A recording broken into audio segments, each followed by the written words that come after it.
Sebelumnya kenalin aku Tiur dan aku Naila yang akan menjadi host dalam episode kali ini.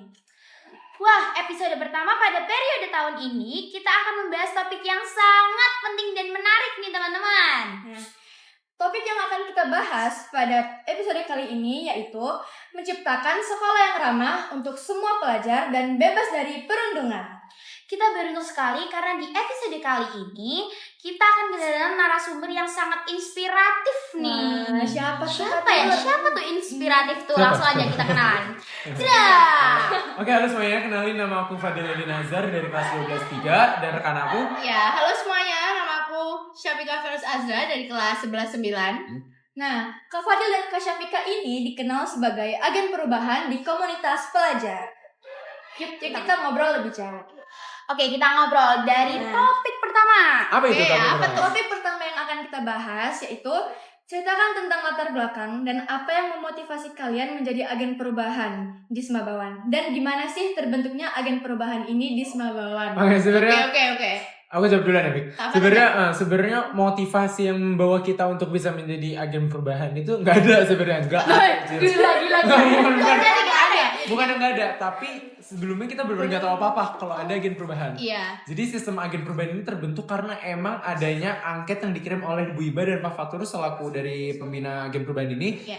Untuk diisi oleh seluruh murid Semabawan. Nah, seluruh murid Semabawan ini mengisi nama-nama teman mereka yang biasa dijadikan tempat curhat gitulah, ibaratkan. Nah, terus nama-nama ini tuh diakumulasiin. Siapa yang paling banyak, ya dia yang bisa menjadi anggota perundungan ya. Karena kan namanya sebagai tempat curhat kan berarti mereka dipercaya bisa menjadi menyebarkan tempat positif lah ke tempat-tempat lainnya kayak gitu.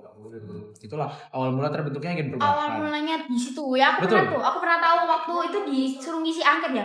Ini perasaanku nih, apa suruh kayak gini tuh? Ya, Sebutkan tiba-tiba nih kan 10 teman dekat kalian. Ya gue bingung ya, gue mau ngisi siapa. Apalagi temen gue banyak banget ini. Waduh. Temen gue kalau diri lebih dari 10 tuh. Udah terus gue siapa sombong. ya? Enggak gitu dong. Enggak gitu Jadi dong. ini maksudnya mau flexing nih di sini. Bingung aja. Karena semua tuh teman dekat loh. Oke deh. Jadi tak. Jadi lanjut kita ke pertanyaan yang kedua. Oke. Sebenarnya dengan adanya agen perubahan di sekolah ini, posisi kalian tuh apa? Apakah komunitas atau suatu organisasi baru sih? Sebelum kita menyebutkan posisi dari agen perubahan itu apa, sebenarnya aku mau nyebutin posisi aku dulu ini di agen perubahan ini sebagai apa. Jadi aku itu berjabat sebagai ketua di agen perubahan ini dan rekan aku sebagai sekretaris di agen perubahan. Nah, jadi posisi kita di sekolah ini itu bisa dibilang komunitas, bisa dibilang organisasi juga bisa. Ya, seenaknya kalian aja lah mau nyebut kita apa, menyebut agen juga boleh banget. Betul banget. Nah, tapi kenapa kita bisa yakin kalau kita ini bisa dibilang sebagai organisasi atau komunitas itu gara-gara kita ini kan punya proker yang sama, bukan proker sama, tapi kita juga punya proker pribadi ya, sama kayak OSIS, MPK yang ada di sekolah kita ini kan. Makanya kita bisa dibilang sebagai organisasi juga kayak gitu. Nah, kalau menurut Vika sendiri, agen perubahan apa, Bik? Kalau menurut aku agen perubahan itu sebenarnya udah ada dari dulu loh di Semabawan ini. Oh iya. Ini kamu dulu belum ada. Iya, kamu belum ada. Aku anak baru. Iya. Kalau dulu tuh namanya Duta Anti Perundungan. Kita dulu ada dan tapi karena ada itu sih setauku yang Bu Iba bilang itu ya, yang dari Dinas Pendidikan. Iya, jadi emang jadi diubahlah namanya dari Dinas Pendidikan ini. Dan emang aku pribadi dulu, ini bukan flexing sebenarnya. Udah di warning ya. Itu bukan flexing ya. Sampai nanti ada yang komen flexing. Wah, kebangetan. Jadi aku pribadi itu dulu jadi salah satu duta anti perundungan. Aku join di divisi mereka duta anti perundungan itu. Nah, aku ngerasa kalau di proker duta anti perundungan itu kayak kurang kurang terrealisasi lah berkan. Nah, makanya mungkin dinas pendidikan juga menyadari hal itu, makanya mungkin mereka memilih untuk mengubah namanya menjadi agen perubahan kayak gitulah ibaratkan. Mungkin karena terlalu dikit orangnya enggak sih? Betul banget. Tapi sebenarnya agen perubahan sama duta anti perundungan tuh sama aja. Sama-sama. Tujuannya sama-sama buat mengatasi, mencegah sama mensosialisasikan perundungan ke teman-teman ya. Cuma yang bedain tuh ada di konsep internalnya sih. Kan kalau agen perubahan tuh kita ngambil beberapa anak buat ibaratkan merata lah ya. Nah, ibaratkan merata. Kalau di agen perubahan ini kan nanti kita kan emang merata, sedangkan di duta ini kan apa ya udah cuma 1-2 orang lah gitu. Nah, Kak, aku mau nanya nih, kan di sini aku masih baru ya. Oke. Iya, apa. Ini nanya nih. Kan dulu namanya tuh Duta Anti Perundungan. Yep. Sekarang diubah jadi Agen Perubahan. Nah, itu kenapa sih, Kak, bisa diubah? Dan alasannya tuh apa? Kok bisa diubah? Sebenarnya alasannya itu mungkin gara-gara emang ini sih. Kalau Duta Anti Perundungan itu kan emang anggotanya itu kan paling cuma 1-2 aja. Iya. Dan emang itu kurang apa ya? Dengan 1-2 anggota ya kayak maksimal 10 lah, ibaratkan kita anggap aja maksimal 10. Itu kan nggak bisa menjamin kalau mereka ini kan apa ya? Kurang bisa cover gitu. kurang cover gitu. Apalagi kan yang mereka harus cover itu kan 3 angkatan. Maksudnya Banyak 10 banget. angkatan. Aduh, satu angkatan aja ampun. Gak jalan, blenger nanti mau ditanya. Makanya kita ini mungkin dinas pendidikan juga itu berinisiatif untuk mengubah menjadi agen perubahan ya gara-gara karena agen perubahan ini kan kita anggota agen perubahan sekarang berapa sih? 30-an sih. Nah 30-an. Nah itu ibaratkan dari 10 jadi 30-an itu kan cukup untuk meng-cover ya. Apalagi kita ngambil dari masing-masing perwakilan kelas. Walaupun nggak semuanya, tapi kita percaya kalau secara keseluruhan mereka tuh bisa membawa dampak yang baik lah untuk di lingkungan sekolah. Itu anggotanya dari kelas 12 dan 11 ya? 12-11 aja karena 10 ibaratkan sebenarnya kan karena dari tahun lalu ya. Iya, kita dari kelas tahun lalu aku masih kelas 11 dan Bika masih kelas 10. Dan dia juga masih nggak ada. belum kepikiran lagi. Nah itu. Jadi baru dibuat gitu ya? Iya. Oke, terus selanjutnya nih menurut kalian bagaimana kondisi perundungan di sekolah saat ini? Apakah masih sering terjadi atau udah jarang? Gimana? Kalau masih sering terjadi atau jarang ya kita juga bingung jawabnya ya, Vic. Iya. Tapi karena kita percaya kita ini sebuah agen yang baik dan bisa memberikan Agen dampak baik, dan bisa memberikan agen dampak baik. yang baik kepada kalian semua. Benar. Aku berani menjamin kalau emang tindakan bullying yang ada di sekolah kita ini ya apa ya udah minim lah, ibaratnya udah minim karena kita Bayangkari dari aku kelas 10 sampai kelas 3 ini sampai kelas 12 ini aku nggak nemuin yang adanya korban sampai meninggal dunia sampai bunuh diri itu nggak ada. Gitu nggak pernah ada. Makanya kayak ya tindakan bullying itu jelas sudah minim banget gitu loh sampai 3 tahun aku sekolah. Iya. Berarti udah cukup tertangani ya? Betul banget cukup tertangani. Nah, pertanyaan selanjutnya, apakah kalian pernah lihat atau alami hal yang membuat kalian merasa ada yang perlu diubah di lingkungan sekolah ini? Dari Kak Vika deh. Kalau aku sih ada ya, contohnya boleh makan nggak nih baru? Boleh. Lapar ya? Lapar dia. Ngomong dari tadi lapar dia. Mau lanjut ya? Kalau menurut aku ada sih kayak contohnya teman-teman di kelasku ya, di kelasku atau mungkin di kelasnya kalian beberapa ada. Jadi mereka biasanya ngeluarin lelucon kayak bercandaan yang menurutku sendiri tuh agak berlebihan dan pasti juga ada beberapa anak yang ngerasa itu berlebihan dan ada juga yang bisa nerima dengan baik ya. Tapi sebenarnya itu juga bisa memicu perundungan sih ya. Apalagi kita kan nggak semuanya kita dapat terima dan apalagi makan ya makan. Lanjut. Makanya gue liatnya tadi bingung. Udah sih, udah lupa nih mau jawab apa. Aku lanjutin. Sebenarnya yang membuat kita untuk berinisiatif. Telan. Ayo. 1, 2, 3, telan. Udah? Minum. Oke. Minumnya enggak, Bang? Minum. Nanti seret. Oke, minum dulu, Bang. Gak lanjut ini malah makan nih. Thank you, man. Oke, kasih. Aku lanjutin dari Vika. Sebenarnya inisiatif kita untuk mengubah apa ya? Menjadi lingkungan yang lebih aman itu ya ini ya. Ibaratnya gini, tadi benar kata Vika. Secara kita nggak sadar itu lelucon atau apa ya bercandaan yang emang diutarakan oleh mungkin kita pribadi sebagai agen atau teman kita yang bukan agen itu merasa ternyata bercandaan itu tuh apa ya? Bercanda itu tuh biasa aja, menurut mereka biasa aja. Padahal aslinya kelewatan. Nah, karena aku sadar kalau itu kelewatan dan aku sebagai ketua dari agen perubahan, aku sadar nih harus merubah perilaku itu gitu loh. Makanya kita punya inisiatif untuk merubah lingkungan menjadi lebih aman lagi. Betul. Tentunya dengan program kerja yang sudah kalian lakukan ya. Betul. Oke, lanjut nih pertanyaannya lagi. Biarin makan dulu. Lanjut. Nah, pertanyaannya, mengapa kalian pikir penting untuk membangun lingkungan sekolah yang ramah dan bebas dari perundungan? Dari siapa? Dari kelas 1, 2, 3. kelas 11 dulu aja ya. Kelas 11 Oke. Kalau menurut aku dari yang aku amati di kelas 11 dari kelas 11 itu ada beberapa, ada kejadian pembulian, tapi aku lihat-lihat hal itu bisa ditangani sama lingkup pertemanan mereka sendiri gitu. Jadi nggak sampai yang kayak melukai korban atau perilaku ngerasa sampai harus disebar-sebarin gitu, nggak ada sih. Dan buat aku cuma ecek-ecekan gitu aja. Ya, itu kan apa ya, sering banget terjadi kan. Gak cuma di SMA aja, dari SD, SMP juga udah sering terjadi. Nah, buat aku perwakilan dari kelas 12 itu nih kayak apa ya? Tadi apa? Gue juga lupa. Oh ya. Pertanyaan tadi apa sih? Nanya lagi nih. Mengapa kalian pikir penting untuk membangun lingkungan sekolah yang ramah dan bebas dari perundungan? Ya, ibaratkan kayak gini, kita ini kan ya kita semua nih, ibaratnya kita semua. Kita kan murid dan kita emang di sekolah ini kan harus dididik menjadi pribadi yang lebih baik. Kalau semisal ada tindakan kayak ya tindakan tercela kayak perundungan ini, ya maksudnya kita diam aja. Kan otomatis kan kita harus inisiatif untuk membantu mereka mengubah sikap mereka kan. Gak cuma mereka lah. Ibaratkan kayak aku sendiri, aku harus sadar kalau aku pernah ngelakuin hal yang salah gitu, aku harus bisa mengubah diri sendiri gitu. Karena setiap masalah kan gak bisa didengar setiap orang kan, setiap pribadi yang lain kan. Nah itu kayak gitulah intinya contohnya.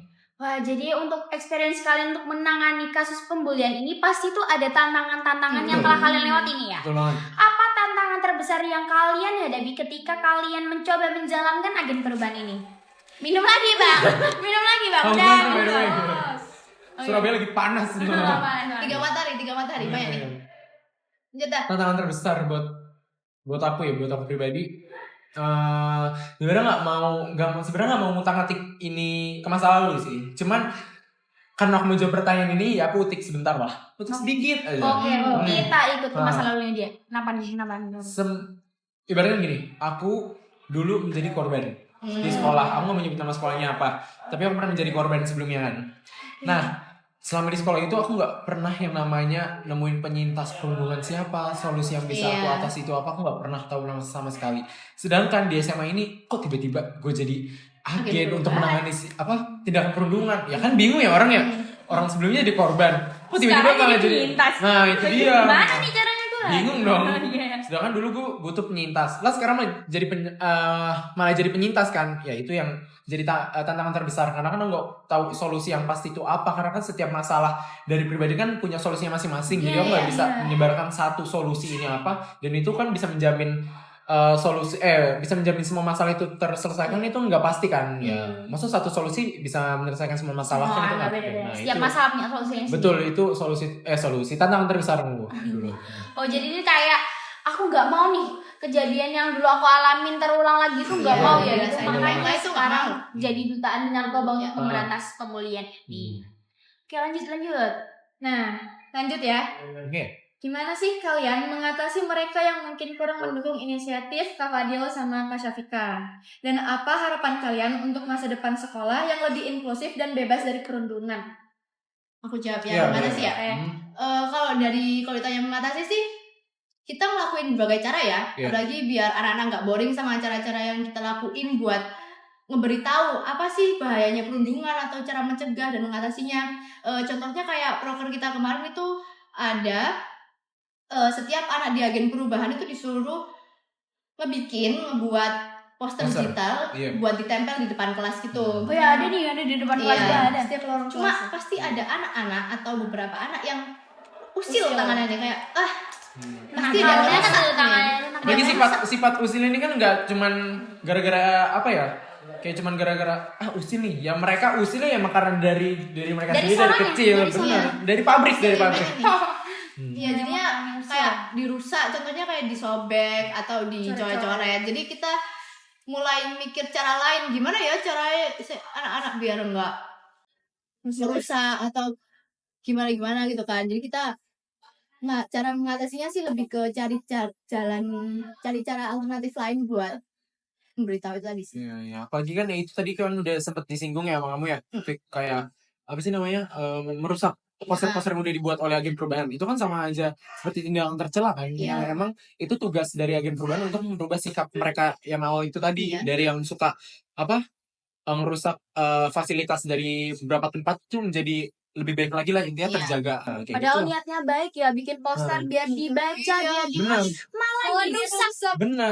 parah. Benar. Langsung sering hati gitu. Lu yang rusak urusan sama nangis. Jangan gitu dong. Terus caranya kalian jangan di sini belum selesai podcastnya. Jadi cara kalian untuk mengatasi yang tangan-tangan usil itu gimana nih? Plan B-nya nih. Plan B. Sebenarnya dengan kita menempelin poster-poster kayak gitu aja itu udah termasuk plan B kita. Iya. Otomatis kita harus punya plan C sampai plan Z. Banyak Banget mengatasi. Siapa yang disangka? Tidak ada yang sangka. Jadi plan lining emang kita lakukan. Ya salah lo. Nah yang bisa kita lakukan itu ya gimana ya? Jadi emang kita akan maksudnya seluruh dari agen perubahan itu pasti bakal dikumpulin lagi menjadi satu setiap pertemuan dan membahas masalah apa atau ada kendala nggak selama kita jalanin proker. Emang kalau misal ada ya salah satunya tadi itu yang rusak fasilitas yang udah dibuat oleh agen perubahan, ya itu harus kita olah lagi. Apa yang harus kita ubah nih? Awalnya misalkan kita nempel dengan kertas, berarti plan mudah ya ibaratnya plan paling gampangnya itu ya kita laminating untuk karena kan nggak mungkin masuk mereka merusak itu motong-motong gitu kan nggak mungkin kan, jadi kayak ya simpelnya kayak gitu. Digabut bener bawa guntingnya ya. Wah, jadi cara selanjutnya aku pernah lihat program kerja kalian waktu jam literasi nih. Kalian tuh bacain narasi, habis itu ada lagu yang mendukung anti pembulian tuh bagi keren banget, kayak mereka tuh bisa mengetahui kayak cara-cara mengatasi bullying, cara-cara mereka tuh udah jadi korban, jadi cukup membuka solusi ya bagi mereka, apalagi yang kelas 10 nih belum tahu apa-apa nih tentang bullying, masih kayak itu rawan banget sih kalau emang tak akuin rawan Baru karena masuk SMA juga. iya agen perubahan ini kan cuma dari kelas 12-11. Nah kelas 10 ini kan awam dan gak tahu apa-apa. Nah tugas dari agen perubahan ini yang ngelindungin kelas 10 ini gitu. Kalaupun mereka nggak mau dilindungin ya udah serah mereka mau ngapain gitu. gitu. Tapi kayaknya kelas 10 di Semabawon ini mereka cukup mengetahui ya dari bullying itu jadi minim banget ya kasusnya ya. Alhamdulillah ya. Sampai sekarang kita nggak nemuin ya. Agen perubahan nggak nemuin kasus kelas 10 itu ada juga sih. Iya betul. Oke, jadi setelah kita berbincang-bincang tadi, kita masuk ke dalam sesi yang selanjutnya. Tebak sesi apa? Tebak. Apa ya? Oke, langsung aja kita masuk ke sesi baca chatbox. Chatbox. Aduh. Kok nggak briefing dulu nih kata gua? Rahasia. Oke, pertanyaan pertama ini langsung dari sesuatu ya. Dari siapa nih? Cornelius. Apa yang menyebabkan seorang remaja melakukan perundungan? Yang menyebabkan nih. Aku ya. Ya. Berarti kan kita kalau menyebabkan perundungan berarti kan kita merujuk ke pelaku. Ya. Nah, jadi ibaratnya gini, pelaku. Aku sebut ini aja deh faktor-faktornya. Dibagi beberapa faktor aja biar mereka gampang. Ini buat yang mau tahu materi perundungan boleh nyimak podcast ini, oke? Sampai terakhir. Sampai mari. Faktor pertama itu adalah kurangnya perhatian dari orang tua. Orang tua itu kan menjadi apa ya? Pendukung mental seseorang anak untuk berkembang. Nah, jadi kalau kurangnya perhatian dari orang tua, ya anak berkembang sama siapa? Masa dikasih baking powder dia kan nggak mungkin kan? Nah, jadi ya makanya kayak gitu itu salah perhatian dari orang tua salah satu yang penting banget. Nah, yang kedua itu mereka pernah menjadi korban sebelumnya. Kenapa mereka menjadi korban sebelumnya? Kenapa aku bisa bilang pelaku ini melakukan korban ya gara-gara mereka itu dulu nggak berani ambil sikap kepada pelaku. Nah makanya mereka itu ngutarainnya ke lingkungan yang baru ini. Mereka emosi dendam. Dan dendamnya aja salah orang kan gimana? Iya, lingkungan yang mungkin batinnya dia ya. Aku biar mana saya kita balas ngono ae. Tapi songong. Tapi dia balasnya dengan cara yang salah. Ada yang hal positif yang bisa dibalas. Orang nggak dikenal dipukulin, gebukin aja pelaku gitu. Jangan gitu. Enggak? Oke. Bentar aku belum jawab. Oke. Kan kalau Kak Fadil tadi faktornya dari pelaku nih. Ada juga faktor dari korbannya sendiri. Bisa jadi ada juga kayak misal kenapa dia bisa jadi korban itu bisa jadi karena sifatnya sendiri atau misal perilakunya sendiri yang dianggap tidak dapat diterima sama teman-temannya atau dia tuh tidak cocok sama teman-temannya. Itu jadi salah satu faktor penting sih. Iya, jadi dan karena kayak misal dia nggak bisa keluar dari zona nyamannya nih, jadinya kan teman-teman yang lain anak ini nggak asik nih, yaudahlah jauhin aja, bully aja yuk. Nah itu sih. Jadi saranku kalau untuk misal kalian sebagai korban bullying mungkin bisa coba untuk introspeksi diri dulu. Atau mungkin kamu ngerasa kayaknya gara-gara ini aku jadi dibully nih atau apa, coba keluar dari zona nyaman kalian gitu ya. Oke, lanjut ke pertanyaan yang kedua. Aduh, baru kedua ya Allah. masing-masing banyak. Dari Ibnafis. Gimana Nay? Pertanyaan Nay. Pertanyaannya tuh contoh bullying secara tidak langsung atau tanpa disadari. Tanpa disadari. Tapi jujur ya, bullying itu kalau emang kita omongin sedikit aja, kita singgung sedikit, emang apa ya, bullying itu kan kita nggak tahu ya, apalagi orang awam kan kita nggak tahu ya bentuk-bentuk bullying itu kan kayak apa. Nah, dengan pertanyaan Ibnafis ini tadi itu bagus banget karena itu malah ngebantu untuk membuat kesadaran terhadap orang luas. Kayak bercandaan kecil aja itu bisa dibilang bullying. Kalau si korban tersinggung Benar, kalau korban tersinggung aja itu udah bisa dibilang tindakan bullying. Cuman kita balik lagi ke pihak korban. Kalau emang si korban ini nggak ngerasa kesinggung, ya pasti jelas pelaku bakal ngelakuin hal tersebut secara berulang-ulang. Itu sih yang menurutnya. Kalau bercanda sih nggak apa-apa, apalagi kalau jokesnya nyambung nih nggak apa-apa. Kalau itu nggak apa-apa ya. Tapi wes salah orang, salah jokes itu nggak bisa kayak gitu. Tolong Oke, lanjut ke pertanyaan ketiga dari Septian Bagus Saputro. Apa sih? Pertanyaannya, apakah di era sekarang kepedulian tentang perundungan sangat terbatas, khususnya di dalam kelas? Terbatas nggak tuh di dalam kelas tuh? Untuk aku pribadi ya, berarti kan karena dalam kelas ya aku nyangkut pautin di kelas aku sendiri lah. Cuma aku nggak mau bahas lebih lanjut karena aku nggak mau buat kelasku 12.3 tercinta itu menjadi sangat 12.3 kebanggaanmu 12.3. Nah, bisa. Jadi kalau emang kesadaran di 12.3 maksudnya kesadaran dalam kelas ini jujur gak cuma 12.3 aja sih. Gak cuma maksudnya gak cuma di kelas aku aja. Mungkin di kelas kalian kalau tanpa kalian sadari itu emang pasti minim banget. Karena apa ya? Misalkan di kelas kalian ini ada tindak bullying, tapi anak-anak di kelas kalian tuh ya udah kayak diem aja gitu loh. Termasuk misalkan kalian ngeliat nih dibully, ya udahlah terserah, bully ekonom gitu loh. Jadi kan kayak gak enak dianggapnya kan. Makanya di era sekarang ini yang jelas minim banget sih untuk adanya inisiatif dalam menolong sikap perundungan tuh pasti minim banget jelasnya. Mungkin mereka juga bingung gak sih Kak, kayak ini bercanda atau bullying? Kalau bercanda, kalau tak lihat-lihat juga ketawa dua-duanya. Tapi kalau ngebully tuh ya si korban ini nggak menunjukkan ekspresi yang sedih atau menolak tidak, itu nggak ada dari si korbannya. Jadi kita juga bingung juga ya jadi teman-teman gitu. Jadi untuk para korban nih pesannya itu, ayo katakan tidak kalau kalian dibully ya teman-teman. Lu nih ya para korban kalau lagi dibully jangan diem. Itu sih kuncinya. Lawan, cepat harus lawan. Harus berani ya Kak. Ya harus berani. Oke, lanjut ke pertanyaan yang keempat dari Ibnafis lagi nih. Waduh, Ibnafis. Sering ya sini. Aktif. Hebat. Oke, pertanyaannya Nay, gimana nih Nay? Pertanyaannya, bagaimana sih menasehati pembuli yang dilakukan oleh teman sendiri? Aduh. Kalau bahas-bahas temen nih gak jauh-jauh dari yang katanya musuhan. Sama nama katanya. Namanya musuhan. Katanya musuhan. Katanya musuhan. Mereka tuh takut banget yang namanya musuhan sama teman sendiri. Oh iya. Nah, sedangkan kalau kita emang udah nyinggung ke masalah perundungan dan menasehati, ya mau nggak mau kita harus terpaksa gitu loh. Kita nggak ada yang namanya gengsi, nggak ada yang namanya takut tuh nggak ada. Kalau emang misal kita setelah menasehati itu kita dimusuhin, ya udah. Secara pribadi ya udah. Cari teman baru. Yang penting kan udah menyuarakan ya. Apalagi kalau teman kalian banyak, jangan takut kehilangan satu, ya ilah sampai gugur satu tumbuh 1000. Lah kan aku udah bilang barusan. Diulang aja. Nah, kayak gitu. Ya ibaratnya kayak gini. Kalau emang kita berinisiatif untuk mengubah sifat mereka yang pada awalnya kayak gitu, ya kita mau nggak mau, ya kita pokoknya harus bisa merubah sikap mereka menjadi lebih baik lagi.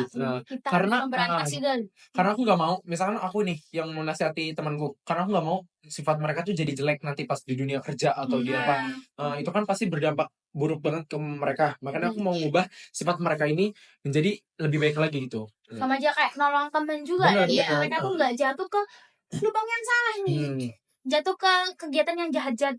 Betul. Pertanyaan selanjutnya nih Kak Tiur. Oke, dari timbangane rame. Sopo sih rame? Oke. Kalau nggak suka rame nggak usah. Jadi katanya timbangannya rame ini gimana sih cara nyadarin pelaku kalau perilaku yang diperbuat itu ngerugiin korban dan bikin trauma? Gimana sih cara biar kita nyadarin pelaku? Ya, Vika deh. Kalau gitu Vika dulu. Kalau aku, ya tadi Cara menyadarkan korban kalau kegiatannya itu merugikan dan bikin trauma. Cara menyadarkan korban ya. Kalau aku pribadi, Piye? sorry ya, freeze. Kalau nggak pelaku nih, cara menyadarkan pelaku aja dulu. Cara menyadarkan pelakunya dulu ya. Kalau cara menyadarkan pelaku, kalau aku pribadi ngomong sih, kayak apalagi kalau misal dia teman, itu pasti aku bakal ngomong langsung dengan pelan-pelan dan cara yang benar seperti yang antar teman lakukan aja. Ngomong, kamu yakin kamu mau ngelakuin itu terus? Itu bisa sih bikin kayak dia kenapa ya ngelakuin itu Untuk bisa dia mikir ya, kasihan juga kalau Benar. kayak gini gitu. Nah, dan ingetin lagi ke mereka kalau sebenarnya tindakan yang mereka lakukan itu malah membuat mereka rugi gitu. Kayak mereka pasti bakal banget, bukan bakal banget, tapi kayak mereka itu berpotensi untuk dilaporin ke pihak berwajib gitu. Apalagi kalau mereka secara nggak sadar mereka kayak buat korban itu bunuh diri, itu kan kasihan banget. Nah, itu udah. Nah, Dan tidak berdosa. betul banget. Jangan. Nah, sekarang untuk korbannya sendiri, gimana caranya menyadarkan mereka supaya mereka nggak trauma, yaitu temuin penyintas perundungan. Kayak misalkan aku nemuin korban, aku Temuin Kak Fadil. Enggak temuin temannya Temuin agen perubahan guys. Aku bersedia banget untuk menjadi penyintas perundungan sebagai korban sebelumnya, dan aku sadar kalau emang aku bisa membantu mereka dalam menyelesaikan masalah, itu aku berani banget.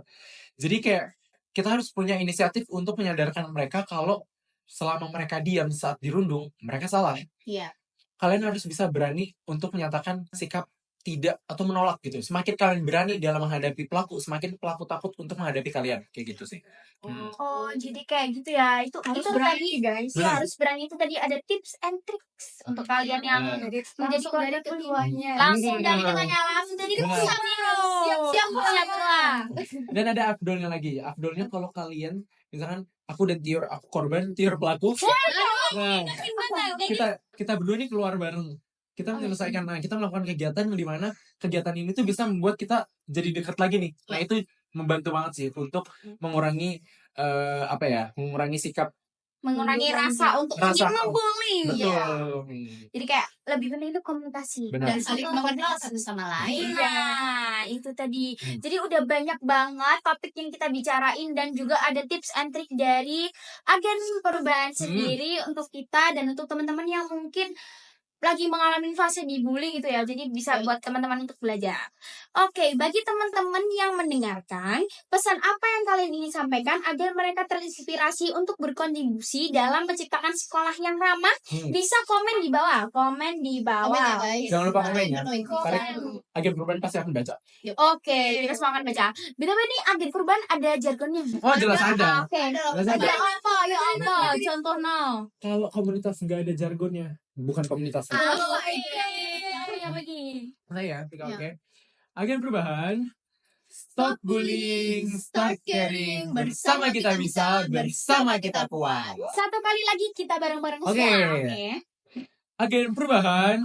Stop bullying, start caring. Bersama kita bisa, bersama kita kuat. Oke. Ingat ya teman-teman, sekolah yang bebas perundungan itu bisa dimulai dari langkah kecil, yaitu kamu. Jadi yuk kita harus terus sebarkan energi positif dan bikin sekolah jadi tempat yang nyaman untuk semuanya. Kalau kamu suka dengan episode ini, jangan lupa share ke teman-teman kamu, follow akun podcast kita, dan kasih tahu ide seru kamu untuk topik selanjutnya di Pods Bawan. Karena ini bukan sekedar podcast, inilah perubahanmu. Terima kasih banyak ya untuk waktunya, bercandaannya dan semuanya tadi. Semoga langkah-langkah perubahan yang dilakukan oleh agen perubahan dan kita semua terus menginspirasi banyak orang. Terima kasih semuanya. Dadah.